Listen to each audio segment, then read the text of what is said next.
ಎಲ್ರಿಗೂ ನಮಸ್ಕಾರ. ಮತ್ತೊಮ್ಮೆ ಎಜುಕ್ರಿಯೇಟಿವಿಟಿ ಯೂಟ್ಯೂಬ್ ಚಾನಲ್ಗೆ ಸ್ವಾಗತ ಸುಸ್ವಾಗತ. ನನ್ನೆಲ್ಲ ಪ್ರೀತಿಯ ಕರ್ನಾಟಕ ರಾಜ್ಯದ ಶಿಕ್ಷಕ ಆಕಾಂಕ್ಷಿಗಳು ಅಲ್ಪಸಂಖ್ಯಾತ ಕಲ್ಯಾಣ ಇಲಾಖೆಯೊಳಗೆ ಕರೆದಿರುವಂತಹ ಅತಿಥಿ ಶಿಕ್ಷಕರ ಹುದ್ದೆಗಳಿಗೆ ಮತ್ತು ಉಪನ್ಯಾಸಕ ಹುದ್ದೆಗಳಿಗೆ ನೀವೇ ಅರ್ಜಿ ಸಲ್ಲಿಸಿರಿ. ಮುಂಬರುವ TET ಪರೀಕ್ಷೆಗೆ, GPSTR ಪರೀಕ್ಷೆಗೆ ನೀವೇನಾದರೂ ಸೈಕಾಲಜಿ ವಿಷಯಕ್ಕೆ ಓದ್ತಾ ಇದ್ರೆ ಇವತ್ತಿನ ಟಾಪಿಕನ್ನು ನೀವು ಖಂಡಿತವಾಗಲೂ ಮತ್ತು ಕಡ್ಡಾಯವಾಗಿ ಕೇಳಲೇಬೇಕು. ಯಾಕಪ್ಪ ಅಂತಂದ್ರೆ ಈಗಾಗಲೇ ಈ ಅಭಿಪ್ರೇರಣೆ ಅನ್ನುವಂಥ ವಿಷಯದ ಮೇಲೆ ಅನೇಕ ಪ್ರಶ್ನೆಗಳು ಬಂದಾವ. ಮೊದಲನೇ ಪ್ರಶ್ನೆ ನೀವು ಸ್ಕ್ರೀನ್ ಮೇಲೆ ನೋಡ್ತಾ ಇದ್ದೀರಿ. ಎರಡನೇ ಪ್ರಶ್ನೆ ಅಗೇನ್ ಮತ್ತೊಂದು ಸಲ, ಮತ್ತು ಮೂರನೇ ಪ್ರಶ್ನೆ ಕೂಡ. ಇವೆಲ್ಲ ನಾನು ಕಂಪ್ಲೀಟಾಗಿ ಈ ವಿಡಿಯೋದೊಳಗಡೆ ನಾನು ನಿಮಗೆ ಹೇಳ್ತೀನಿ. ಅಭಿಪ್ರೇರಣೆ ಅನ್ನುವಂಥ ಟಾಪಿಕನ್ನು ನಾನು ಯಾಕೆ ತೊಗೊಂಡಿನಿ ಅಂತಂದ್ರೆ ಈ ಒಂದು ಟಾಪಿಕ್ ಪದೇ ಪದೇ ರಿಪೀಟ್ ಆಗ್ತಾ ಇದೆ. 2022ರಿಂದ ಹಿಡ್ಕೊಂಡು 2023, 2024 ಅಂತ. ಈಗ ಮುಂಬರುವಂತಹ ಯಾವುದು ಈ ಒಂದು ಅಲ್ಪಸಂಖ್ಯಾತ ಕಲ್ಯಾಣ ಇಲಾಖೆಯೊಳಗೆ ಇರುವಂತಹ ಸೈಕಾಲಜಿ ವಿಷಯದೊಳಗಡೆ ಈ ಅಭಿಪ್ರೇರಣೆ ಬಹಳಷ್ಟು ಇಂಪಾರ್ಟೆಂಟ್ ಆಗಿದೆ. ಹೀಗಾಗಿ ಈ ವಿಷಯವನ್ನು ಇವತ್ತಿನ ನಾವು ಕಲಿಯೋಣ. ಅಭಿಪ್ರೇರಣೆ ಈ ಪದ ಇಂಗ್ಲೀಷ್ ಭಾಷೆ ಮೋಟಿವೇಶನ್ ಎನ್ನುವ ಪದಕ್ಕೆ ಸಮಾನ ಅಂತ ನಾವು ಹೇಳ್ತೀವಿ. ಇಂಗ್ಲೀಷ್ನೊಳಗೆ ಇದಕ್ಕೆ ಮೋಟಿವೇಶನ್ ಹೇಳ್ತೀವಿ. ಮೋಟಿವೇಶನ್ ಎನ್ನುವಂತಹ ಪದ ಲ್ಯಾಟಿನ್ ಪದವಾದ ಮೂವರ್ಸ್ ಎಂಬ ಪದದಿಂದ ಬಂದಿದೆ. ಮೂವರ್ಸ್ ಅಂದರೆ ಏನಪ್ಪ? ಮೂವರ್ಸ್ ಅಂತಂದರೆ ಚಲಿಸುವುದು ಅಂತ ಅರ್ಥ. ಅಂದರೆ ಇವತ್ತಿದ್ದಂಗೆ ನಾಳೆ ನಾವು ಇರಬಾರ್ದು. ದಟ್ ಈಸ್ ಕಾಲ್ಡ್ ಇವತ್ತಕ್ಕೆ ಮತ್ತು ನಾಳೆಗೆ ನಾವು ಬದಲಾವಣೆ ಆಗಿರ್ತೀವಲ್ಲ, ಅದಕ್ಕೆ ದಟ್ ಇಸ್ ಮೂವಿಂಗ್ ಅಂತ ಹೇಳ್ತೀವಿ ನಾವು. ಮೋಟಿವೇಶನ್ ಅಂತಂದರೆ ಚಲಿಸುವಂತೆ ಮಾಡುವುದು ಅಥವಾ ಕಾರ್ಯೋನ್ಮುಖವಂತ ಮಾಡುವುದು. ಇದನ್ನು ನಾವು ಒಂದು ವಾಕ್ಯದೊಳಗಡೆ ಅಥವಾ ಇಂಡಿರಿಯಲಾಗಿ ಅರ್ಥ ಮಾಡ್ಕೊಳ್ಳೋದಾದರೆ ವ್ಯಕ್ತಿಯನ್ನು ಕಾರ್ಯೋನ್ಮುಖನಾಗಿ ಅಥವಾ ಕ್ರಿಯಾಶೀಲಾಗಿ ಮಾಡುವಂತಹ ಒಂದು ಪ್ರೊಸೆಸ್ ಇದೆಯಲ್ಲ, ಆ ಒಂದು ಕ್ರಿಯೆ ಇದೆಯಲ್ಲ, ಅದಕ್ಕೆ ನಾವು ಮೋಟಿವೇಶನ್ ಅಂತ ಹೇಳ್ಬೋದು ಅಥವಾ ಅಭಿಪ್ರೇರಣೆ ಅಂತ ಹೇಳ್ಬೋದು. ಇನ್ನು H.W. ಬರ್ನಾರ್ಡ್ ಅವರು ಹೇಳ್ತಾರೆ, ಅಭಿಪ್ರೇರಣೆ ಅಂದರೆ ನಿರ್ದಿಷ್ಟ ಗುರಿಯೆಡೆಗೆ ಕಾರ್ಯೋನ್ಮುಖವಂತೆ ಮಾಡುವ ಪ್ರಕ್ರಿಯೆ ಆಗಿದೆ. ಆದರೆ ಆ ಮೊದಲು ಗುರಿಯೆಡೆಗೆ ಅತ್ಯಲ್ಪ ಅಥವಾ ಯಾವುದೇ ಆಕರ್ಷಣೆ ಇಲ್ಲದೇ ಇರಬಹುದು ಅಂತ ಕೂಡ ಹೇಳಲಾಗ್ತದೆ. ಇನ್ನು ಮುಂಬರುವಂತಹ ಮತ್ತೊಂದು ಇಂಪಾರ್ಟೆಂಟ್ ಮಾಹಿತಿ ಏನಂತಂದರೆ ಅಭಿಪ್ರೇರಣೆ ಒಳಗೆ ನಾವು ದೇರ್ ಆರ್ 2 ಟೈಪ್ಸ್ ಆಫ್ ಅಭಿಪ್ರೇರಣೆ. The first one is intrinsic ಅಭಿಪ್ರೇರಣೆ, ಅದಕ್ಕೆ ನಾವು ಕನ್ನಡದೊಳಗಡೆ ಆಂತರಿಕ ಅಭಿಪ್ರೇರಣೆ ಅಂತ ಹೇಳ್ತೀವಿ. The second one is extrinsic ಅಭಿಪ್ರೇರಣೆ, ದಟ್ ಈಸ್ ಕಾಲ್ಡ್ ಬಾಹ್ಯ ಅಭಿಪ್ರೇರಣೆ ಅಂತ ಹೇಳ್ತೀವಿ. ಇವೆರಡೂ ಒಂದು ಟಾಪಿಕ್ ಮೇಲೆ ಪ್ರಶ್ನೆಗಳು ಬಂದೇ ಬರ್ತಾವೆ. ಈಗ ಆಂತರಿಕ ಅಭಿಪ್ರೇರಣೆ ಅನ್ನುವಂತಹ ಈ ಒಂದು ಟಾಪಿಕ್ ಮೇಲೆ ಈ ಒಂದು ಪ್ರಶ್ನೆ ಬಂದಿತ್ತು, ನೀವು ಸ್ಕ್ರೀನ್ ಮೇಲೆ ಕೂಡ ನೋಡ್ತಾ ಇದ್ದೀರಿ. ಸೊ ಹಾಗಾದರೆ ಆಂತರಿಕ ಅಭಿಪ್ರೇರಣೆ ಏನಂತ ಫಸ್ಟ್ ತಿಳ್ಕೊಳ್ಳೋಣ, ತದನಂತರ ಅದನ್ನು ಇಂಡಿಟೇಲಾಗಿ ನೋಡ್ತಾ ಹೋಗೋಣ. ಆಂತರಿಕ ಅಭಿಪ್ರೇರಣೆ, ಇಲ್ಲಿ ಈ ಒಂದು ಅಭಿಪ್ರೇರಣೆ ಒಬ್ಬ ವ್ಯಕ್ತಿಯಿಂದ, ಒಬ್ಬ ವಿದ್ಯಾರ್ಥಿಯ ಒಳಗಿನಿಂದಲೇ ಹುಟ್ಟದ. ನಾನು ಅದನ್ನು ಮಾಡಬೇಕಪ್ಪ ಅಂತಂದು ಆ ವಿದ್ಯಾರ್ಥಿಯ ಒಂದು ಮನಸ್ಸಿನಿಂದ ಹುಟ್ಟಿಕೊಳ್ಳುವಂತಹ ಒಂದು ವಿಧಾನಕ್ಕೆ ನಾವು ಆಂತರಿಕ ಅಭಿಪ್ರೇರಣೆ ಅಂತ ಹೇಳ್ತೀವಿ. ಒಬ್ಬ ವಿದ್ಯಾರ್ಥಿ ತನ್ನ ಒಂದು ಖುಷಿಗೋಸ್ಕರ, ಆತ್ಮಸಂತೋಷಕ್ಕೋಸ್ಕರ ಒಂದು ಚಟುವಟಿಕೆಗಳು ತೊಡಗುತ್ತಾನೆ, ಇನ್ನೊಬ್ಬರ ಮಾತನ್ನು ಕೇಳಂಗಿಲ್ಲ, ತನ್ನದೇ ಆದಂಥ ವೈಯಕ್ತಿಕ ಹಿತಾಸಕ್ತಿಗಳಿಗೋಸ್ಕರ ಅವ ಕಷ್ಟಪಡ್ತಾನಂತಂದ್ರೆ ದಟ್ ಈಸ್ ಕಾಲ್ಡ್ ಆಂತರಿಕ ಅಭಿಪ್ರೇರಣೆ ಅಂತ ಹೇಳ್ತೇವೆ. ಆ ಮೂಲಕ ಆತನ ಸಂತೋಷವನ್ನು, ತೃಪ್ತಿಯನ್ನು, ಆನಂದವನ್ನು ಪಡ್ತಾನೆ. ಉದಾಹರಣೆ ಅಂತಂದ್ರೆ ಹಾಡುವುದು ವ್ಯಕ್ತಿಗೆ ಆನಂದವನ್ನು ನೀಡ್ತದೆ, ಶಿಕ್ಷಕನಿಗೆ ಬೋಧನೆ ತೃಪ್ತಿ ನೀಡ್ತದೆ. ಇದಕ್ಕೆ ನಾವು ಆಂತರಿಕ ಅಭಿಪ್ರೇರಣೆ ಅಂತ ಹೇಳ್ಬೋದಾಗಿದೆ. ಅರ್ಥ ಆಯ್ತು ಅನ್ಕೊಳ್ತಾ ಇದ್ದೀನಿ ನಾನು. ಆಂತರಿಕ ಅಂತಂದರೆ ಮನಸ್ಸಿನ ಒಳಗಿನಿಂದ ಬರೋದು, ಯಾವುದೇ ಒಂದು ಬಾಹ್ಯ ವಸ್ತುಗಳಿಗೋಸ್ಕರ ತನ್ನನ್ನು ತಾನು ಏನು ಮಾಡ್ಕೊಳ್ಳೋದಿಲ್ಲ, ಬದಲಾವಣೆ ಮಾಡ್ಕೊಳ್ಳದೆ ಇರುವಂತಹ ಒಂದು ಕ್ರಿಯೆಗೆ ನಾವು ಇಂಟ್ರಾನ್ಸಿಕ್ ಮೋಟಿವೇಶನ್ ಅಂತ ಹೇಳ್ತೀವಿ. ಈ ಇಂಟ್ರಾನ್ಸಿಕ್ ಮೋಟಿವೇಶನ್ ನಾವು ಯಾಕೆ ಇರಬೇಕು? ಫಸ್ಟ್ ಆಫ್ ಆಲ್ ನಾನು ಬರೀ ವಿದ್ಯಾರ್ಥಿಗಳನ್ನು ಮಾತ್ರ ನಾನು ಹೇಳ್ತಾ ಇಲ್ಲ, ಒಬ್ಬ ಶಿಕ್ಷಕನಿಗೋಸ್ಕರ ಕೂಡ ಈ ಇಂಟ್ರಾನ್ಸಿಕ್ ಮೋಟಿವೇಶನ್ ಇರಬೇಕು. ಅಂದರೆ ಕಲಿಕೆಯಲ್ಲಿ ಆಂತರಿಕ ಅಭಿಪ್ರೇರಣೆ ಏನಿದೆಯಲ್ಲ, ಒಬ್ಬ ವಿದ್ಯಾರ್ಥಿಯೊಳಗೆ ಹೆಚ್ಚಿನ ಮೌಲ್ಯ, ಒಬ್ಬ ಶಿಕ್ಷಕನಲ್ಲಿ ಹೆಚ್ಚಿನ ಮೌಲ್ಯವನ್ನು ಹೊಂದಿಸ್ತದೆ. ಇನ್ನೊಂದು ವಿಚಾರ ಏನಂತಂದರೆ ಇದು ನಿರಂತರವಾದಂತಹ ಆಸಕ್ತಿಯನ್ನು ಹೊಂದಲು ಮತ್ತು ಕಲಿಕೆಯನ್ನು ಗಮನ ಕೇಂದ್ರೀಕರಿಸಲು ಸಾಧ್ಯ ಆಗ್ತದೆ. ಒಂದು ವೇಳೆ ಆಂತರಿಕ ಅಭಿಪ್ರೇರಣೆ ಇಲ್ಲ ಅಂತಂದರೆ ಪರೀಕ್ಷೆ ಬಂದಾಗ ರ್ಯಾಂಕಿಗೋಸ್ಕರ ಅಷ್ಟೇ ಓದೋದು, ಪಾಸ್ ಆಗಲಿಕ್ಕೆ ಓದೋದು, ದಟ್ ಈಸ್ ಕಾಲ್ಡ್ ಬಾಹ್ಯ ಅಭಿಪ್ರೇರಣೆ ಅಂತ ಹೇಳ್ತೇವೆ. ಗುರಿಗಳನ್ನು ತನ್ನಷ್ಟಕ್ಕೆ ತಾನೇ ಅಣಿ ಮಾಡಿಕೊಳ್ತಾನೆ, ಆ ಗುರಿಗಳನ್ನು ಮುಂದಿನ ಕಲಿಕೆಗೆ ಪ್ರೇರಣೆಯಾಗಿ ವರ್ಗಾವಣೆ ಮಾಡ್ತಾನೆ. ಇದು ನಾವು ಆಂತರಿಕ ಅಭಿಪ್ರೇರಣೆ ಅಂತ ಹೇಳ್ತೇವೆ. ಇನ್ನು ಬಾಹ್ಯ ಅಭಿಪ್ರೇರಣೆ ಬಗ್ಗೆ ತಿಳ್ಕೊಳ್ಳೋದಾದರೆ ಇದಕ್ಕೆ ನಾವು ಎಕ್ಸ್ಟರ್ನಲ್ ಮೋಟಿವೇಶನ್ ಅಂತ ಹೇಳ್ತೀವಿ. ಎಕ್ಸ್ಟರ್ನಲ್ ಅಂತಂದರೆ ಹೊರಗಿನಿಂದ ಬರೋದು. ಈಗ ನೋಡಿ, ಒಬ್ಬ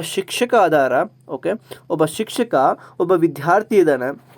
ಒಬ್ಬ ವಿದ್ಯಾರ್ಥಿ ಮುಂದೆ ಬರಲಿ, ಆತ ಉತ್ತಮವಾದಂಥ ರ್ಯಾಂಕ್ ಗಳಿಸ್ಲಿ ಅಂತಂದು ಏನು ಮಾಡ್ತಾನೆ, ಒಂದು ಕ್ಲಾಸಿಗೆ ನೋಡಪ್ಪ ನೀವು ಮೊದಲ ಪ್ರೈಸ್ ಅನ್ನು ಪಡ್ಕೊಳ್ಬೇಕಾದ್ರೆ ಫಸ್ಟ್ ರ್ಯಾಂಕ್ ಯಾರು ಬರ್ತೀರಿ ಅವ್ರಿಗೆ ನಾನು ಏನು ಮಾಡ್ತಾ ಇದ್ದೀನಿ, ಸುಮಾರು 10,000 ರೂಪಾಯಿಗಳನ್ನು ನಾನು ಬಹುಮಾನವಾಗಿ ಕೊಡ್ತಾ ಇದ್ದೀನಿ ಅಂತಂದಾಗ ಇಲ್ಲಿ ವಿದ್ಯಾರ್ಥಿಗೆ ಏನಾಯಿತು, ಒಂದು ಆ ಪ್ರೈಸ್ಗೋಸ್ಕರ ಆ ಒಬ್ಬ ವಿದ್ಯಾರ್ಥಿ ಅಥವಾ ಇಡೀ ಒಂದು ಕ್ಲಾಸ್ ಏನು ಮಾಡ್ತದ, ಓದಲಿಕ್ಕೆ ಅಥವಾ ಬದಲಾವಣೆ ಆಗಲಿಕ್ಕೆ ಸ್ಟಾರ್ಟ್ ಮಾಡ್ತದ. ಅದಕ್ಕೆ ನಾವೇನು ಹೇಳ್ತೀವಿ, ಎಕ್ಸ್ಟರ್ನಲ್ ಮೋಟಿವೇಶನ್ ಅಂತ ಹೇಳ್ತೀವಿ. ಅದಕ್ಕೆ ನಾವು ತನ್ನ ಮನಸ್ಸಿನಿಂದ ಬಂದಂತಹದೆಲ್ಲ ಹೊರಗಿನ ಒಂದು ಪುರಸ್ಕಾರಕ್ಕೆ, ಹೊರಗಿನ ಒಂದು ಬಹುಮಾನಕ್ಕೆ ತನ್ನನ್ನು ತಾನು ಬದಲಾವಣೆ ಆದ, ದಟ್ ಈಸ್ ಕಾಲ್ಡ್ ಬಾಹ್ಯ ಅಭಿಪ್ರೇರಣೆ. ಅದನ್ನು ನಾವು ಇಂಗ್ಲೀಷ್ನಲ್ಲಿ ಎಕ್ಸ್ಟರ್ನಲ್ ಮೋಟಿವೇಶನ್ ಅಂತ ಹೇಳ್ತೀವಿ. ಇಲ್ಲಿ ನೀವು ನೋಡ್ತಾ ಇದ್ದೀರಿ, ಎಲ್ಲೋ ಒಂದು ಹೈಲೈಟ್ ಮೇಲೆ ನಾನು ತೋರಿಸ್ತಾ ಇದ್ದೀನಿ. ಈ ಪ್ರೇರಣೆಯು ಜೀವಿಗೆ ದೇಹದ ಹೊರಗಡೆಯಿಂದ ಬರ್ತದೆ ಮತ್ತು ತಾನು ತೊಡಗಿರುವಂತಹ ಎಲ್ಲ ಚಟುವಟಿಕೆಗಳ ಲಾಭದಾಯಕವಾಗಿರುವುದರಿಂದ ಆ ವ್ಯಕ್ತಿಯ ಚಟುವಟಿಕೆಯಲ್ಲಿ ತೊಡಗಿರ್ತಾನೆ. ಆ ದೊರಕುವ ಲಾಭ ಪುರಸ್ಕಾರ ಇರ್ಬೋದು, ಅಥವಾ ಒಂದು ಪ್ರೊಫೆಷನ್ ಇರ್ಬೋದು, ಅಥವಾ ಒಂದು ಹೊಗಳಿಕೆ ಇರ್ಬೋದು. ಈಗ ನೋಡಿ, ನಾನು ನಿಮಗೆ ಶಬಾಷ್ ಚೆನ್ನಾಗಿ ಮಾಡ್ತಾ ಇದೀಯಾ, ಮಾಡು ಮಾಡು ಅಂದಾಗ ಸರ್ ನನಗೆ ಶಬಾಷ್ ಹೇಳ್ತಾರೆ, ನಾನು ಚೆನ್ನಾಗಿ ಮಾಡೋಣಲ್ವಾ ಅನ್ನುವಂತಹ ಒಂದು ಮನಸ್ಥಿತಿಗೆ ನಾವು ಬಂದುಬಿಡ್ತೀವಿ. That is called external motivation ಅಂತ ಹೇಳ್ತೀವಿ. ಈಗ ನಾವು ಬೇರೆ ಬೇರೆ ಇದರೊಳಗೆ ಅರ್ಥ ಮಾಡ್ಕೊಳ್ಳೋದಾದರೆ, ಈ ಎಕ್ಸ್ಟರ್ನಲ್ ಮೋಟಿವೇಶನ್ ಏನಿದೆ, ಇಲ್ಲಿ ನಾವು ಒಂದು ಬೋಧನಾ ಕಲಿಕೆ ಪ್ರಕ್ರಿಯೆ ಉತ್ತಮ ಫಲಿತಾಂಶ ತರಬಲ್ದು, ಆದರೆ ದಟ್ ಈಸ್ ಲಾಂಗ್ ಟರ್ಮ್ ಅದನ್ನು ಸಸ್ಟೈನ್ ಮಾಡ್ಲಿಕ್ಕೆ ಆಗಲ್ಲ. ಒಬ್ಬ ವಿದ್ಯಾರ್ಥಿ ಒಂದು ಪರೀಕ್ಷೆಗೆ ಎಷ್ಟು ದಿನ ಉಳಿದಿರ್ತದೆ ಅಷ್ಟು ಮಾತ್ರ ಸ್ಟಡಿ ಮಾಡ್ತಾನೆ, ಆದರೆ ಪರೀಕ್ಷೆ ಮುಗಿದಾದ್ಮೇಲೆ ಪುಸ್ತಕನಿಗೂ ಮತ್ತು ಅವನಿಗೂ ಮತ್ತು ಓದಿಗೂ ಮತ್ತು ಅವನಿಗೂ, ಕಲಿಕೆಗೂ ಮತ್ತು ಅವನಿಗೂ ಸಂಬಂಧವೇ ಇಲ್ಲ ಅನ್ನುವಂಥ ರೀತಿಯಲ್ಲಿ ವರ್ತನೆ ಮಾಡ್ತಾನೆ ಅನ್ನೋದು ನಾವು ಗಮನಿಸಬೇಕು. ಇನ್ನು ಬಾಹ್ಯ ಅಭಿಪ್ರೇರಣೆ ಒಂದು ಸರ್ಟನ್ ಟೈಮ್ ಮಾತ್ರ ಇರ್ತದೆ, ಓಕೆ. ಬಟ್ ಆಂತರಿಕ ಅಭಿಪ್ರೇರಣೆಗೆ ಸಮಯವಿಲ್ಲ. ಅದು ಸಾಮಾನ್ಯವಾಗಿ ಎಲ್ಲ ಸಮಯದಲ್ಲೂ ಕೂಡ ಅಪ್ಲೈ ಆಗುವಂಥದ್ದಾಗಿದೆ. ಅರ್ಥ ಆಯ್ತು ಅಂದ್ಕೊಳ್ತಾ ಇದ್ದೀನಿ ನಾನು. ಒಬ್ಬ ವಿದ್ಯಾರ್ಥಿ ರ್ಯಾಂಕಿಗೋಸ್ಕರ ಓದ್ತಾನಂತಂದರೆ, ಪ್ರೈಸ್ಗೋಸ್ಕರ ಓದ್ತಾನಂತಂದರೆ ದಟ್ ಈಸ್ ಕಾಲ್ಡ್ ಬಾಹ್ಯ ಅಭಿಪ್ರೇರಣೆ. ಮತ್ತೊಂದು ವಿಚಾರ ಏನಂತಂದರೆ, ಈಗ ನೀನು ಪಾಸ್ ಆದೇಪ್ಪ ಅಂತಂದರೆ ನಾನು ನಿನಗೆ ಏನು ಕೊಡಿಸ್ತಾ ಇದ್ದೀನಿ, ಮೊಬೈಲನ್ನು ಕೊಡಿಸ್ತಾ ಇದ್ದೀನಿ ಅಂತಂದರೆ, ವಿದ್ಯಾರ್ಥಿ ಇಷ್ಟಪಟ್ಟು ನಾನು ಮೊಬೈಲ್ಗೋಸ್ಕರ ಓದ್ತೀನಿ ಅನ್ನೋದಾದರೆ that is called external motivation ಅಂತ ಹೇಳ್ಬೋದು. ನಾನು ಹೊಗಳಿಕೆಗೆ, ತೆಗಳಿಕೆಗೆ ಮತ್ತು ನನ್ನನ್ನು ಬಹುಮಾನಕ್ಕೆ ನಾನು ಓದಬೇಕಂತಂದ್ರೆ that is called external motivation ಅಂತ ಹೇಳ್ತಾ ಇದ್ದೀನಿ. ಇಲ್ಲಿ ಬಹುಮಾನ ಮತ್ತು ಶಿಕ್ಷೆ, ನಾವು ಅದಕ್ಕೆ ಪುರಸ್ಕಾರ ಮತ್ತು ದಂಡನೆ ಅಂತ ಹೇಳ್ತೀವಿ. ಬಹುಮಾನ ಪರಿಣಾಮಕಾರಿ ಕಲಿಕೆಗೆ ಬಹುಮುಖ್ಯವಾದಂಥ ಬಾಹ್ಯ ಅಭಿಪ್ರಾಯ. ನೋಡ್ರಿ, ನಾವು ಪ್ರೈಸ್ ಏನು ಕೊಡ್ತೀವಿ that is called external motivation ಅಂತ ಹೇಳಲಿಕ್ಕೆ ನಾನು ಈ ಒಂದು ಕ್ಲಿಪ್ಪನ್ನು ತೊಗೊಂಬಂದೇನೆ. ಇದ್ರ ಮೇಲೆ ಕೆಲವೊಂದಿಷ್ಟು ಪ್ರಶ್ನೆಗಳು ಬಂದಾವ, ನಾನು ನಿಮಗೆ ಸ್ಕ್ರೀನ್ ಮೇಲೆ ತೋರಿಸ್ತಾ ಇದ್ದೀನಿ. ಮೊದಲನೇ ಪ್ರಶ್ನೆ, ಅಭಿಪ್ರೇರಣೆ ಅವಲಂಬಿತವಾಗಿರುವುದು ಈ ಅಂಶದ ಮೇಲೆ ಅಂತ ಹೇಳ್ಯಾರ. ತೃಪ್ತಿ, ಆಸಕ್ತಿ, ಅನುಭವ ಅಲ್ಲ.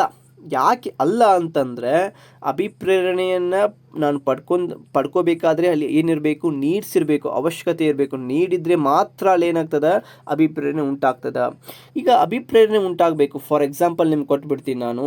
ನಿಮಗೆ ಏನಿದೆ, ನೀವು ಬೆಳಗ್ಗೆ 10 ಗಂಟೆಯಿಂದ ಹಿಡ್ಕೊಂಡು ಸಂಜೆ 8 ಗಂಟೆವರೆಗೂ ಕೂಡ ನೀವೇನು ಮಾಡಿಲ್ಲ, ಊಟ ಮಾಡಿಲ್ಲ, ನಿಮಗೆ ಹಸಿವು ಉಂಟಾಗಿದೆ ಅಲ್ಲಿ. ಸೊ ನೀವು ಏನು ಮಾಡ್ತಾ ಇದ್ದೀರಿ ಅಂತಂದರೆ, ನಾನು ಆಹಾರಕ್ಕೋಸ್ಕರ ಏನು ಮಾಡ್ತೀರಿ, ಹುಡುಕ್ತೀರಿ. ಈ ಆಹಾರ ಹುಡುಕ್ಲಿಕ್ಕೆ ಕಾರಣ ಏನಿದೆ, ನಿಮಗೆ ಅವಶ್ಯಕತೆ ಇದೆ, ಆಹಾರದ ಅವಶ್ಯಕತೆ ಇದೆ ತಾನೇ. ಅಂದಾಗ ನಿಮ್ಗೇನಾಯಿತು, ಅಲ್ಲಿ ಅಭಿಪ್ರೇರಣೆ, ಮೋಟಿವೇಶನ್ ಬಂತು. ಎದಕ್ಕೋಸ್ಕರ ಬಂತು, ಆಹಾರವನ್ನು ಹುಡುಕ್ಲಿಕ್ಕೆ, ತಿನ್ನಲಿಕ್ಕೆ ಮೋಟಿವೇಶನ್ ಬಂತು. ದಟ್ ಈಸ್ ಕಾಲ್ಡ್ ಅಭಿಪ್ರೇರಣೆ ಅಂತ ಹೇಳ್ತೀವಿ ನಾವು. ಈ ಅಭಿಪ್ರೇರಣೆಗಳ ಮುಖ್ಯವಾದಂಥ ಅಂಶ ಅವಶ್ಯಕತೆ ಇದೆ, ಆಸಕ್ತಿನೂ ಕೂಡ ಇರ್ತದೆ ಮತ್ತು ಪುರಸ್ಕಾರನೂ ಇರ್ತವೆ. ಎಲ್ಲ ನೋಡೋಣ ಮುಂದಿನ ತರಗತಿ ಒಳಗಡೆ. ಅಭಿಪ್ರೇರಣೆ ಸಾಮಾನ್ಯವಾಗಿ ಅವಶ್ಯಕತೆಯಿಂದ ಆಧಾರಿತ ಆಗಿರ್ತದೆ. ಮಕ್ಕಳ ಅಥವಾ ವ್ಯಕ್ತಿಯ ವಿಭಿನ್ನ ಅವಶ್ಯಕತೆ, ಉದಾಹರಣೆಗೆ ಭೌತಿಕ, ಸಾಮಾಜಿಕ ಅಥವಾ ಭಾವನಾತ್ಮಕ ಅವಶ್ಯಕತೆಗಳು ಅವರಿಗೆ ಕಾರ್ಯವನ್ನು ಪ್ರೇರೇಪಣೆಯುವಂತೆ ಮಾಡ್ತದೆ. ತೃಪ್ತಿ, ಇದು ತನ್ನ ತನ್ನ ಅವಶ್ಯಕತೆಗಳನ್ನು ಪೂರೈಸಿದ ನಂತರ ಉಂಟಾಗ್ತದೆ. ಅವಶ್ಯಕತೆಗಳನ್ನು ಪೂರೈಸಿದ ಉಂಟಾಗೋದು ತೃಪ್ತಿ. ಆಸಕ್ತಿ ಕೂಡ ಅಷ್ಟೇ, ತನಗೆ ಮುಖ್ಯವಾಗಿದ್ದರೆ ಮಾತ್ರ ಆಸಕ್ತಿ ಇರ್ತದೆ. ಬಟ್ ಆಸಕ್ತಿಗಿಂತ ನಾವು ಅವಶ್ಯಕತೆ ಹೆಚ್ಚಿನ ಒಂದು ಅರ್ಥವನ್ನು ಹೊಂದಿರೋದ್ರಿಂದ ನಾವು ಏನು ಮಾಡ್ಬೋದು, ಅವಶ್ಯಕತೆಯನ್ನು ಗುರುತಿಸ್ಬೋದು. ಇನ್ನು ಅನುಭವ ಕೂಡ ಕೆಲಸ ಮಾಡಿದಾದ ಮೇಲೆ, ಅದನ್ನು ತಿಳ್ಕೊಂಡಾದ ಮೇಲೆ ಕೂಡ ಬರುವಂಥದ್ದು, ಪ್ರಾರಂಭದಲ್ಲಿ ಬರುವಂಥದ್ದು ಅಲ್ಲ ಅಂತ ನಾನು ನಿಮಗೆ ಹೇಳೋಕ್ಕೆ ಇಷ್ಟಪಡ್ತೀನಿ. ಇನ್ನು 61ನೇ ಪ್ರಶ್ನೆ ನೋಡೋದಾದರೆ, ಇದು ಬಾಹ್ಯ ಅಭಿಪ್ರೇರಣೆ ಮೇಲೆ ಪ್ರಶ್ನೆ ಬಂದೈತಿ. ನಾವು ಸ್ಕ್ರೀನ್ ಮೇಲೆ ನೋಡ್ತಾ ಇದ್ದೀವಿ. ಒಬ್ಬ ವಿದ್ಯಾರ್ಥಿ ಉತ್ತಮ ಶ್ರೇಣಿಯನ್ನು, ರ್ಯಾಂಕನ್ನು ಪಡೆಯೋಕೆ ಕಠಿಣ ಅಭ್ಯಾಸವನ್ನು ಮಾಡ್ತಾನೆ ಮತ್ತು ಕೆಳಗಿನ ಪ್ರೇರಣೆಗೆ ಉದಾಹರಣೆ ಆಗಿದೆ ಅಂತ ನಾನು ಆಲ್ರೆಡಿ ಹೇಳಿಬಿಟ್ಟೆ ನಿಮಗೆ. ಏನಾದರೂ ರ್ಯಾಂಕಿಗೋಸ್ಕರ ಓದ್ತಾನಪ್ಪ, ಓಕೆ, ತನ್ನ ಹೊಗಳಿಕೆಗೋಸ್ಕರ ಓದ್ತಾನಪ್ಪ, ಮತ್ತು ಏನಾದರೂ ಹೊರಗಿನಿಂದ ಓದ್ತಾರಂತಂದ್ರೆ ದಟ್ ಈಸ್ ಕಾಲ್ಡ್ ಬಾಹ್ಯ ಅಭಿಪ್ರೇರಣೆ, ಹೌದಲ್ವಾ? ಇದು ಬಾಹ್ಯ ಅಭಿಪ್ರೇರಣೆಗೆ ಉತ್ತಮವಾದಂಥ ಉದಾಹರಣೆ ಆಗಿದೆ. ಒಬ್ಬ ವಿದ್ಯಾರ್ಥಿ ಮಾರ್ಕಿಗೋಸ್ಕರ ಕಠಿಣ ಅಭ್ಯಾಸ ಮಾಡ್ತಾನೆ, ಇದು ಅವನ ಶ್ರೇಣಿಯನ್ನು ಹೆಚ್ಚಿಕೊಳ್ಳಿಕ್ಕೆ. ಇದು ಹೊರಗಿನ ಫಲಿತಾಂಶವನ್ನು ನೀಡ್ತದೆ. ಇದರರ್ಥ ಇದು ಬಾಹ್ಯ ಅಭಿಪ್ರೇರಣೆಗೆ ಉದಾಹರಣೆಯಾಗಿದೆ. ಇನ್ನು ಆಂತರಿಕ ಏನಿದೆ, ವ್ಯಕ್ತಿಯ ಸ್ವಯಂ ಆಸಕ್ತಿ, ಅವನ ಉತ್ಸಾಹ ಮತ್ತು ತೃಪ್ತಿಯಿಂದ ಪ್ರೇರಿತವಾದಂಥ ಉದಾಹರಣೆಗೆ ನಾವು ಏನು ಮಾಡ್ತೀವಿ, that is called intrinsic motivation. Okay, ವಿದ್ಯಾರ್ಥಿ ಹೊಸ ವಿಷಯವನ್ನು ಕಲಿಯುವ ಪ್ರೀತಿಯಿಂದ ಓದ್ತಾನೆ, that is called intrinsic motivation ಅಂತ ಹೇಳ್ಬೋದಾಗಿದೆ. ಈ ಸಾಮಾಜಿಕ ಪ್ರೇರಣೆ ಅಷ್ಟೊಂದು ಏನಿಲ್ಲ, ಸಮಾಜ ಒತ್ತಾಯದ ಮೇರೆಗೆ, ನಿರೀಕ್ಷೆ ಮೇರೆಗೆ ಹೇಳ್ತಾರೆ. ಇದನ್ನು ನಾವು ಪರೀಕ್ಷೆ ಒಳಗೆ ಸಾಮಾನ್ಯವಾಗಿ ಕೇಳಂಗಿಲ್ಲ, ಬಟ್ ಆದರೂ ಕೂಡ we shall lead and learn it. Okay, so then we shall move into another question, that is called 88 questions. 88ನೇ ಪ್ರಶ್ನೆ. 88th ಕ್ವಶನ್ ಏನು ಹೇಳ್ತದ, ಮಗು ಒಂದು ವಿಷಯವನ್ನು ಕಲಿಯುವುದರಲ್ಲಿ ಸಂತೋಷವನ್ನು ಅನುಭವಿಸಿ ಅದರಲ್ಲಿ ತೊಡ್ಕೊಳ್ತದೆ. ಇದಕ್ಕೆ ನಾವು ಆಂತರಿಕ ಅಭಿಪ್ರೇರಣೆ, ನಾನು ಆಲ್ರೆಡಿ ಹೇಳಿದ್ದೀನಿ, ಒಳಗಿನಿಂದ ಬರುವುದಕ್ಕೆ. Okay, that is called intrinsic motivation, ಆಂತರಿಕ ಅಭಿಪ್ರೇರಣೆ ಅಂತ ಹೇಳ್ತೀವಿ ನಾವು.